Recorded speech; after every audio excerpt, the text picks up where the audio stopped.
주한미군 철수를 주제로 강의하던 중국의 한 교수의 발언이 모두를 충격을 빠뜨렸습니다. 강단에 선 중국 교수는 이렇게 말했죠. 주한미군이 철수하는 순간 중국부터 무너진다.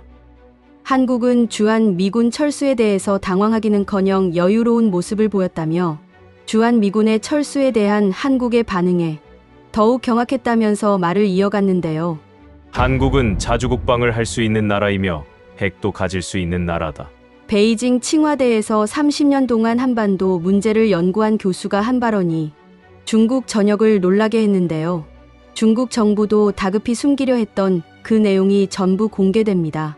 여러분들에게 생생한 소식을 알려드리는 리처드 기자입니다. 지금부터 공개되는 이야기에 여러분은 깜짝 놀라실 겁니다. 소식을 더욱 빠르게 알고 싶다면 구독, 좋아요 부탁드립니다. 저는 장웨이밍입니다. 베이징 칭화대학 국제관계학과에서 30년간 동북아 안보와 한반도 문제를 연구해왔어요. 제가 이 분야에 몸담게 된 건 1995년으로 거슬러 올라갑니다. 당시 중국이 개혁개방으로 급속히 성장하던 시기였고 한반도 문제도 복잡하게 얽혀있던 상황이었죠. 그때부터 지금까지 이 지역의 모든 변화를 지켜봐왔지만 지난 6월 워싱턴에서 벌어진 주한미군 철수 관련 발언들은 정말 예상을 뛰어넘는 것이었습니다. 제 연구실은 칭화대학 국제관계학원 3층에 위치해 있어요. 창문 너머로 베이징의 전경이 내려다 보이는 이 공간에서 저는 수많은 보고서를 작성하고 논문을 써왔습니다. 벽면에는 지난 30년간 수집한 한반도 관련 자료들이 빼곡히 꽂혀 있고 특히 주한미군 관련 문서들만 해도 서가 한 칸을 가득 채우고 있어요. 1953년 정전협정 이후부터 현재까지의 모든 변화를 담은 소중한 자료들이죠. 평소와 다름없이 아침 일과를 시작하던 6월 15일, 제 조교 리샤오밍이 급히 달려와 보고서를 건넸습니다. 교수님, 워싱턴에서 큰일이 벌어졌습니다. 존 노 지명자의 청문회 발언을 보셨나요? 주한미군 철수와 관련해서 정말 충격적인 내용이 나왔어요. 저는 그 순간까지만 해도 이것이 얼마나 거대한 변화의 시작인지 몰랐어요. 트럼프가 과거에도 주한미군 철수를 언급했던 적이 있으니 또 다른 협상, 카드 정도로 생각했거든요. 하지만 자료를 자세히 읽어보면서 저는 점점 더 심각한 표정을 지을 수밖에 없었습니다. 사건의 발단은 트럼프 대통령이 존 노를 국방부 인도태평양 차관보로 지명하면서 시작됐습니다. 한국계인 존 노의 인사청문회 발언은 정말 충격적이었어요. 그는 주한미군의 역할을 근본적으로 재정의하려 했습니다. 북한 억제에서 중국 견제로 임무를 확장하면서 동시에 한국의 자체 방위 능력을 강화해야 한다고 주장했죠. 존 노의 발언을 한 문장 분석해보니 정말 치밀하게 계산된 내용이었습니다. 중국이 남중국해에서 위협적인 행태를 보이며 지역 국가들 사이에서 심각한 우려를 불러일으키고 있다며 중국의 해양 진출을 문제 삼았어요. 그리고 중국이 서해에서도 한국을 위협하려는 목적으로 위험한 활동을 벌이고 있다고 주장하면서 한국을 끌어들였습니다. 하지만 진짜 핵심은 그 다음 발언이었어요. 주한미 동맹은 주로 북한의 재래식 억제에 집중하고 있는데 많은 역량을 중국 억제에도 기여할 수 있다는 부분이었습니다. 이는 주한미군의 존재 이유 자체를 바꾸려는 시도였죠. 전통적으로 주한미군은 북한의 남침을 억제하는 것이 주된 임무였는데 이제는 중국까지 상대하라는 거였어요. 저는 즉시 과거 자료들을 뒤져봤습니다. 1950년 한국전쟁 이후 주한미군이 주둔하게 된 배경부터 시작해서 냉전 시대를 거쳐 현재까지의 변화 과정을 다시 검토해봤어요. 주한미군의 규모는 한때 10만 명을 넘기기도 했지만 냉전 종료 후 점진적으로 줄어들어 현재는 2만 8천 명 수준을 유지하고 있었습니다. 그런데 트럼프 정부 들어서는 이런 주한미군의 역할과 규모에 대해 근본적인 의문을 제기하기 시작했어요. 특히 방위비 분담금 문제와 연결해서 주한미군 철수를 압박 카드로 사용하는 패턴을 보였습니다. 하지만 이번에는 단순한 협상 카드가 아니라 실제 정책 방향으로 보였어요. 존 노는 계속해서 한국군의 능력을 구체적으로 언급했어요. 한국군은 장거리 화력은 물론 방공 미사일 방어, 우주전, 전자전 등의 역량으로 안보 위협, 억제를 제공한다고 평가했습니다. 이는 한국이 이미 독자적인 방위 능력을 갖추고 있다는 평가였죠.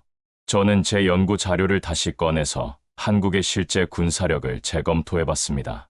현무 미사일 시리즈의 사거리와 정확도, 이지스 구축함의 방공 능력, KF-21, 전투기의 성능 등을 하나하나 분석해보니 존 노의 평가가 과장이 아니라는 걸 깨달았어요.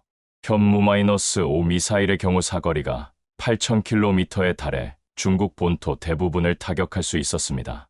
이는 단순히 북한을 겨냥한 무기가 아니라 훨씬 광범위한 전략적 목적을 가진 시스템이었어요. 또한 한국이 보유한 이지스 구축함, 6척과 천궁 방공 시스템은 중국의 미사일 공격을 효과적으로 방어할 수 있는 수준이었습니다. 한국의 군사 기술이 그 정도 수준인가? 저는 혼잣말을 중얼거렸습니다. 30년간 연구해오면서도 한국의 실제 군사력을 과소평가했던 게 아닌가 하는 의문이 들었어요. 특히 한국의 미사일 기술과 방공 시스템은 정말 세계 최고 수준에 근접해 있었습니다. 더욱 우려스러운 건 미국의 이중적 태도였습니다. 한편으로는 주한미군이라는 핵심 안보 자산을 압박 카드로 사용하면서 다른 한편으로는 한국에게 막대한 비용이 드는 중국 억제 임무를 요구했어요. 이는 명백한 모순이었죠. 주한미군을 빼면서 동시에 더 큰 적을 상대하라는 건 말이 안 되는 요구였습니다. 존 노는 여기서 멈추지 않고 한국의 방위비 증액까지 요구했습니다. 대만에게 GDP의 10% 국방비 지출을 요구했던 트럼프의 발언을 지지한다고 밝힌 거예요. 이는 한국에 대해서도 비슷한 수준의 방위비 증액을 요구할 것임을 시사했습니다.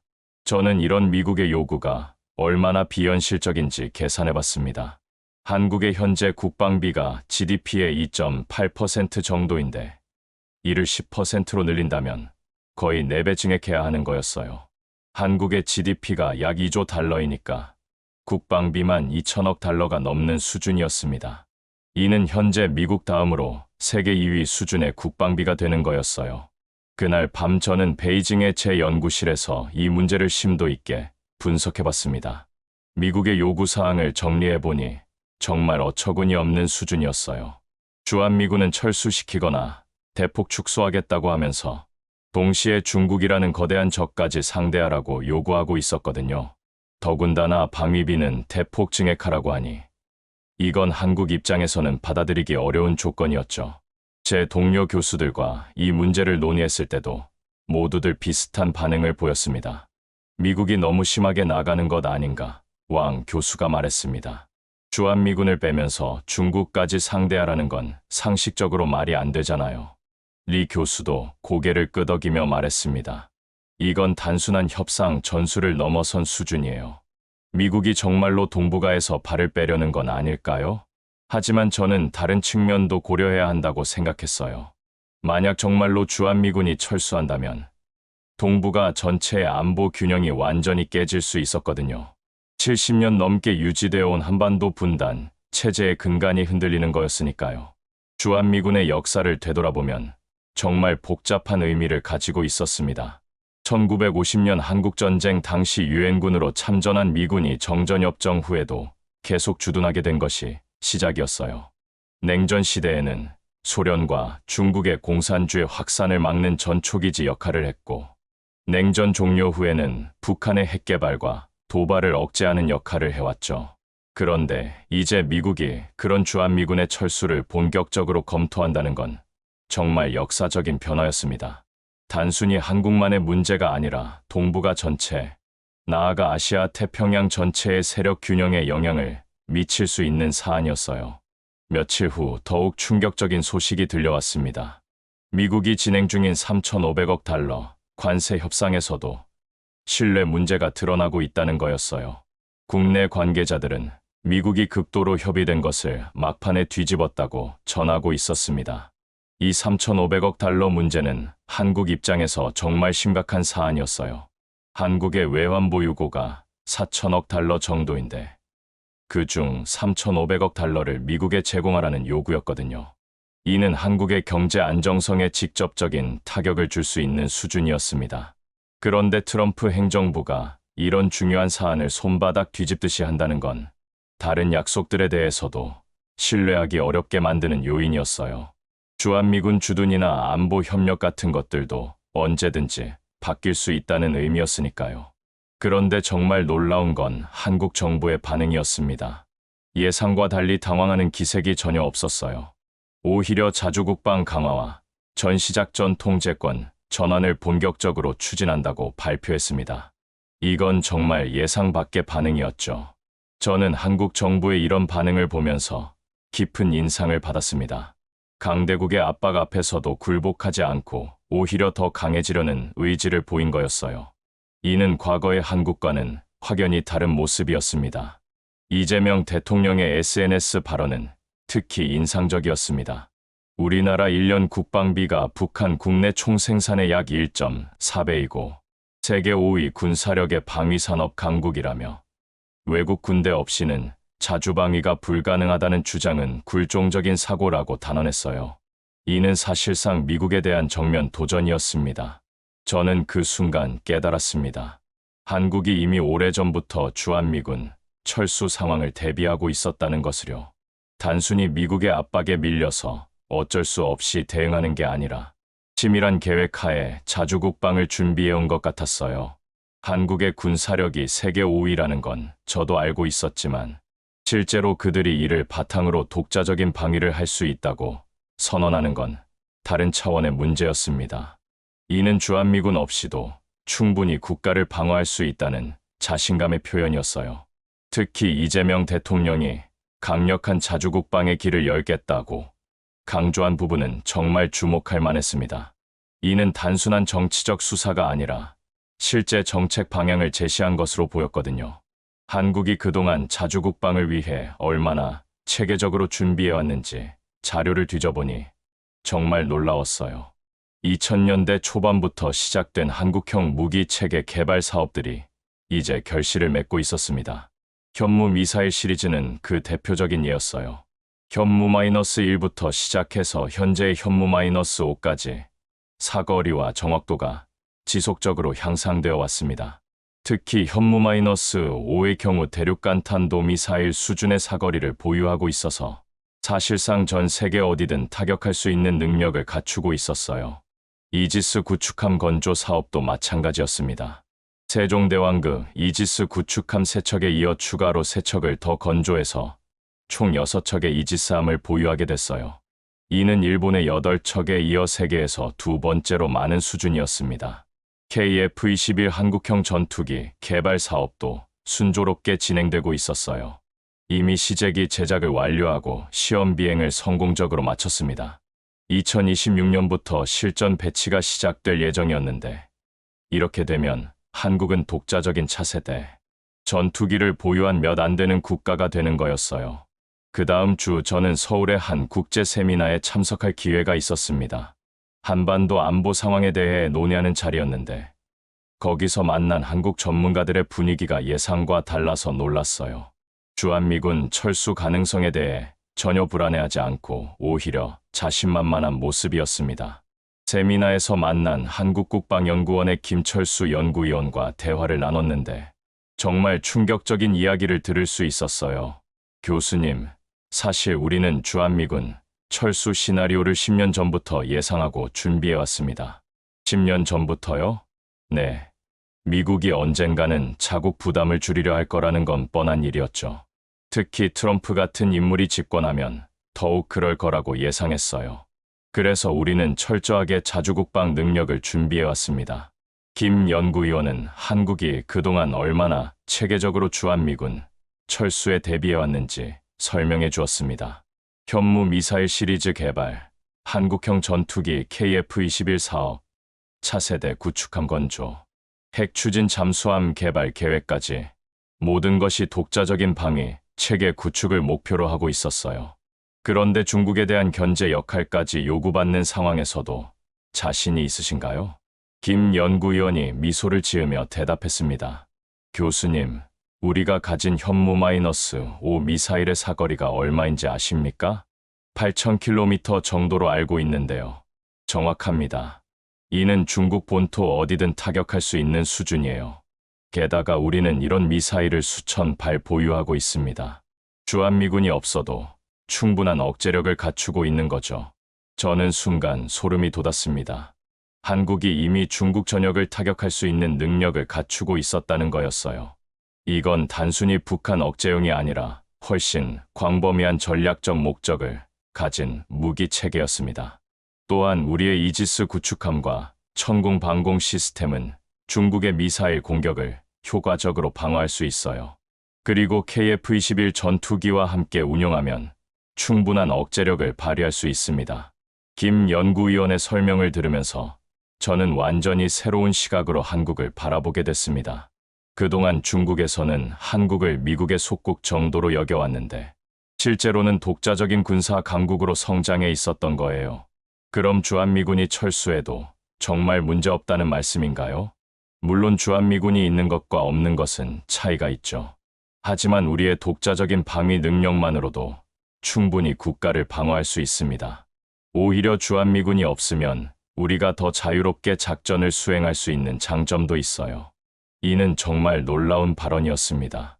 한국이 주한미군 철수를 오히려 기회로 보고 있다는 뜻이었거든요. 구체적으로 어떤 면에서 더 자유로워질 수 있나요? 현재는 모든 주요 군사 작전이 한미연합사령관, 즉 미군 사령관의 승인을 받아야 해요. 하지만 주한미군이 철수하고 전시작전 통제권을 완전히 환수하면 우리가 독자적으로 모든 작전을 결정할 수 있게 됩니다. 세미나가 끝나고 호텔로 돌아와서 저는 이 문제를 더 깊이 분석해봤습니다. 한국의 군사력 수준을 다시 평가해보니 정말 놀라운 결과가 나왔어요. 단순히 병력 수나 장비 수량만 보면 중국이 압도적이지만 질적 측면에서는 한국이 상당한 우위를 보이고 있었습니다. 특히 미사일 기술과 방공 시스템, 그리고 전자전 능력에서는 한국이 중국보다 앞서 있다는 평가도 나오고 있었어요. 이는 한국이 선진국의 기술을 도입하면서도 독자적인 개발을 병행해온 결과였습니다. 한국의 방위산업 수출 실적도 놀라웠습니다. 최근 몇 년간 한국의 무기 수출이 급증하면서 세계 10위권에 진입했어요. 폴란드의 K2 전차와 K9 자주포, FA-50 경공격기를 대규모로 수출했고, 호주에는 K9 자주포를, 노르웨이에는 K2 전차를 수출했습니다. 이는 한국의 군사 기술이 국제적으로 인정받고 있다는 증거였어요. 특히 NATO 회원국들이 한국 무기를 선택했다는 건 기술 수준이 서방 표준에 부합한다는 의미였습니다. 저는 그때 비로소 깨달았습니다. 한국이 미국의 주한미군 철수 압박에 여유롭게 대응할 수 있는 이유를요. 이미 충분한 자주방위 능력을 갖추고 있었기 때문이었던 거예요. 다음 날 더욱 놀라운 소식이 들려왔습니다. 한미 양국 국방부가 전시작전 통제권 전환 조건, 충족에 상당한 진전이 있었다고 발표한 거예요. 이는 한국이 전쟁 시에도 독자적으로 작전을 지휘할 수 있는 능력을 인정받았다는 의미였습니다. 전시작전 통제권 전환은 주한미군 철수와 직결되는 문제였어요. 1994년 평시 작전 통제권을 환수한 이후 계속 추진해온 과제였죠. 그런데 미국이 이를 허용한다는 건 한국의 군사적 역량을 공식적으로 인정했다는 뜻이었습니다. 더 중요한 건 이것이 주한미군 철수의 전제 조건이기도 했다는 점이에요. 미국 입장에서는 한국이 독자적으로 방어할 수 있는 능력을 갖춰야만 주한미군을 철수시킬 수 있었거든요. 그런데 이제 그 조건이 충족됐다는 평가가 나온 거였습니다. 저는 이 문제를 중국의 관점에서 분석해봤습니다. 주한미군 철수 자체는 중국에게 유리한 측면이 있었어요. 미군이라는 직접적인 위협 요소가 사라지는 거니까요. 하지만 동시에 한국이 완전히 독자적인 군사 작전을 수행할 수 있게 된다는 건 새로운 불확실성을 의미했습니다. 그동안은 한국군이 미군의 지휘하에 움직인다고 생각했는데 이제는 한국 자체의 판단과 전략에 따라 움직일 수 있게 된 거였어요. 이는 예측 가능성을 크게 떨어뜨리는 요인이었습니다. 더욱 우려스러운 건 미국 내에서도 한국의 자주국방을 지지하는 목소리가 나오고 있다는 점이었어요. 트럼프의 안보 정책 담당 서열 3위인 엘브리지, 콜빈이 한국의 전시작전 통제권 환수를 지지했다는 소식은 정말 충격적이었습니다. 엘브리지 콜비는 미국이 대한민국의 자주국방을 지지하며 한국의 국방이 더욱 강화되기를 원한다고 밝혔어요. 이는 미국이 한국의 군사력 강화를 적극적으로 지원하겠다는 의미였습니다. 저는 이 상황을 어떻게 해석해야 할지 고민이 됐습니다. 미국이 한국의 자주국방을 지지한다는 건 겉으로는 좋은 일처럼 보이지만 실제로는 중국을 견제하기 위해 한국을 전진기지로 활용하려는 의도가 보였거든요. 특히 주한미군 철수와 연결해서 생각해보면 미국은 자국의 부담은 줄이면서도 한국을 통해 중국을 견제하려는 전략으로 보였어요. 이는 한국에게는 더 큰 부담을 지우는 결과가 될 수 있었습니다. 며칠 후 더욱 충격적인 소식이 들려왔습니다. 엘브리지 콜빈이 한국의 독자적 핵무장까지 주장했다는 거예요. 이는 정말 상상하지 못했던 수준의 발언이었습니다.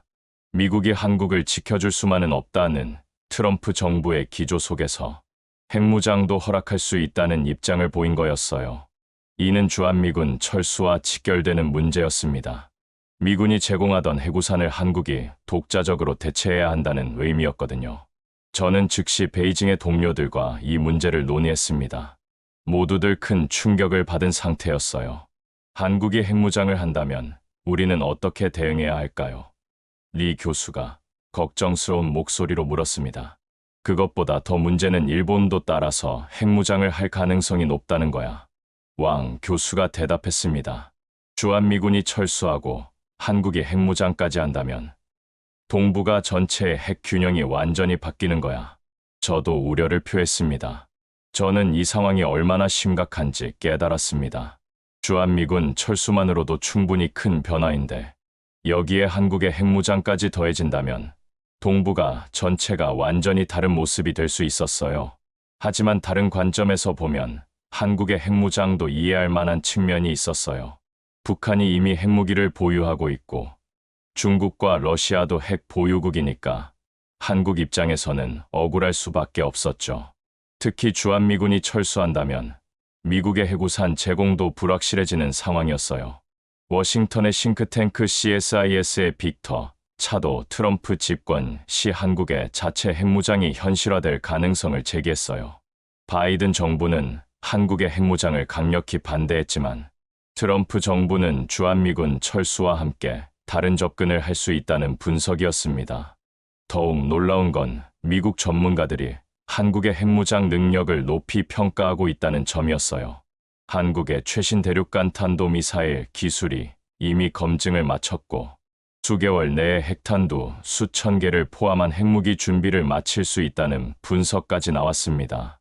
저는 이런 분석들을 보면서 한국의 기술 수준에 대해 다시 한번 놀랐습니다. 표면적으로는 평화적인 원자력 기술만 보유한 것처럼 보였지만 실제로는 언제든지 군사적 목적으로 전환할 수 있는 수준의 기술력을 갖추고 있었던 거예요. 한국의 원자력 기술 수준을 보면 정말 놀라웠어요. 현재 25기의 원자력 발전소를 운영하고 있고 UAE에 원전을 수출할 정도의 기술력을 보유하고 있었습니다. 또한 한국원자력연구원에서는 연구용 원자로도 여러 기 운영하고 있었어요. 이런 평화적 원자력 기술을 군사적 목적으로 전환하는 것은 기술적으로 그리 어려운 일이 아니었습니다. 특히 한국이 보유한 미사일 기술과 결합한다면 단시간 내에 핵무장이 가능할 수 있었어요. 물론 한국의 핵무장에 대해서는 우려의 목소리도 있었습니다. 일부 미국 싱크탱크에서는 한국이 핵무기를 보유하면 중국과 북한이 선제 공격할 빌미가 되거나 한국이 오히려 더 공격적으로 나올 수 있다고 경고했어요. 하지만 다른 한편에서는 한국의 핵무장이 오히려 전쟁 억제력이 될 수 있다는 반박도 나왔습니다.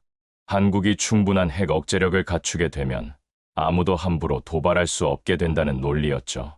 저는 이런 다양한 의견들을 종합해서 분석해봤습니다. 결론적으로 주한미군 철수와 한국의 핵무장은 동북아 전체의 안보, 지형을 완전히 바꿀 수 있는 게임 체인저였어요. 특히 중국 입장에서는 새로운 전략적 고민거리가 생기는 거였습니다. 주한미군이 철수하고 한국이 핵무장을 하게 되면 중국에 대한 반도 정책도 근본적으로 재검토해야 할 상황이었어요. 그동안은 북한을 통해 한반도에 영향력을 행사해왔는데 한국이 핵보유국이 되면 이런 전략도 무의미해질 수 있었습니다. 더욱 복잡한 건 미국의 속셈이었습니다.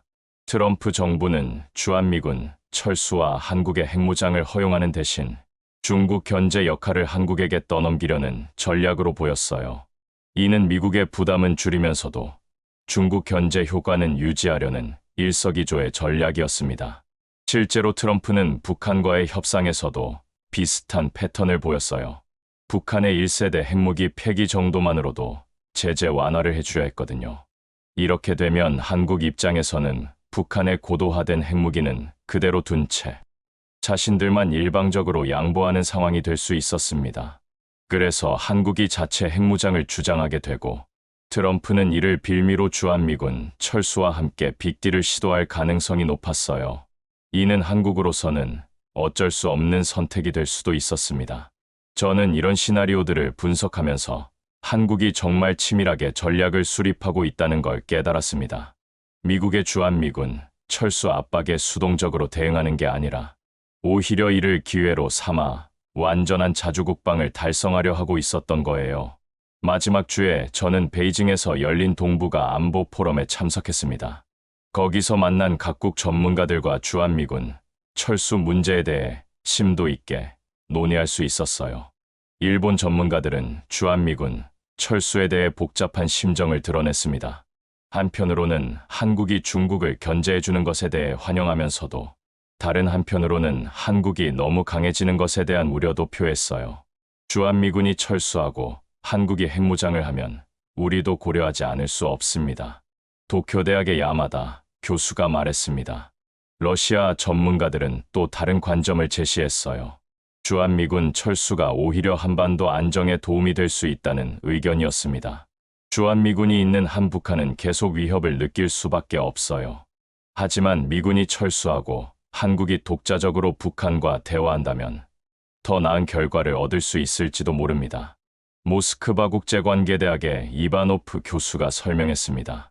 저는 이런 다양한 의견들을 들으면서 주한미군 철수가 얼마나 큰 파급 효과를 가져올 수 있는지 실감했습니다. 단순히 미군 2만 8천 명이 떠나는 게 아니라 70년간 유지되어 온 동북아 안보 질서가 근본적으로 바뀌는 거였어요. 포럼이 끝나고 베이징으로 돌아오는 길에 저는 지난 한 달간의 경험을 정리해봤습니다. 트럼프의 주한미군 철수 압박으로 시작된 이 사건이 결국 한국의 완전한 자주국방 달성과 나아가 동북아 전체의 안보 지형 변화까지 촉발하고 있었어요. 가장 인상적이었던 건 한국의 대응 방식이었습니다. 주한미군 철수 압박에 굴복하거나 당황하는 대신 오히려 이를 기회로 삼아 더 강해지려는 의지를 보였어요. 이는 정말 대단한 전략적 사고였습니다. 한국이 보여준 이런 모습은 중국에게도 많은 교훈을 주었습니다. 강대국의 압박 앞에서도 자신의 길을 잃지 않고 나아가는 것, 그리고 위기를 기회로 바꾸는 지혜. 이런 것들은 우리도 배워야 할 점들이었어요. 동시에 주한미군 철수와 한국의 자주국방 강화가 중국에게 미칠 영향도 신중하게 고려해야 했습니다. 한국이 강해지는 것 자체는 나쁘지 않지만 그것이 중국을 겨냥한 것이라면 우리도 대응책을 마련해야 했거든요. 결국 이번 사건을 통해 동북아의 안보 판도가 완전히 바뀔 가능성이 높아졌습니다. 미국의 일방적인 패권 체제에서 벗어나 다극화 체제로 전환될 수 있는 전환점이었어요. 한국은 이런 변화의 중심에서 자신만의 독특한 위치를 구축하고 있었습니다. 주한미군에 의존하지 않고도 독자적인 방위 능력을 갖추면서 동시에 주변국들과의 관계에서도 적절한 균형을 유지하려는 모습이었죠. 이는 정말 고도의 전략적 사고가 필요한 일이었습니다. 자칫하면 모든 주변국으로부터 위협으로 인식받을 수 있는 위험한 상황이었거든요. 하지만 한국은 자신만의 강점을 바탕으로 이런 어려운 상황을 헤쳐나가고 있었어요. 저는 앞으로 한국이 어떤 선택을 할지 정말 궁금했습니다. 주한미군 철수 이후에도 미국과의 동맹 관계를 유지할 것인지, 아니면 완전히 독자적인 길을 갈 것인지, 그리고 핵무장을 실제로 추진할 것인지, 아니면 다른 방법으로 안보를 확보할 것인지, 분명한 건 한국이 더 이상 예전의 한국이 아니라는 점이었습니다. 주한미군에 의존하는 약소국이 아니라 자신의 의지로 미래를 개척해 나가는 중견국으로 성장했어요. 이런 한국의 변화는 다른 나라들에게도 영감을 줄 수 있을 것 같았습니다. 강대국의 보호에만 의존하지 말고 자신만의 길을 찾아가는 것, 그리고 위기를 기회로 바꾸는 지혜, 이런 것들은 모든 나라가 배워야 할 교훈이었어요. 한국이 보여준 조용하지만 단호한 의지, 그리고 치밀한 전략적 사고, 이런 것들이 바로 21세기 국제정치에서 살아남는 비결이 아닐까 생각했습니다. 30년간 동북아 안보를 연구해오면서 이렇게 극적인 변화를 목격한 적은 처음이었어요. 주한미군 철수라는 작은 변화가 동북아 전체의 게임 룰을 바꿔놓는 모습은 정말 인상적이었습니다. 앞으로 동북아의 미래가 어떻게 전개될지는 아무도 예측하기 어려울 것 같습니다.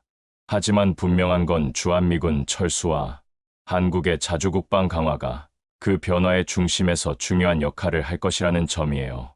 70년간 지속되어 온 한반도 분단, 체제와 주한미군, 주둔이라는 현상 유지에서 벗어나 완전히 새로운 질서가 만들어지는 역사적 순간을 우리가 목격하고 있는 것 같습니다. 오늘 이야기가 감동이었다면 좋아요 버튼으로 응원해 주십시오.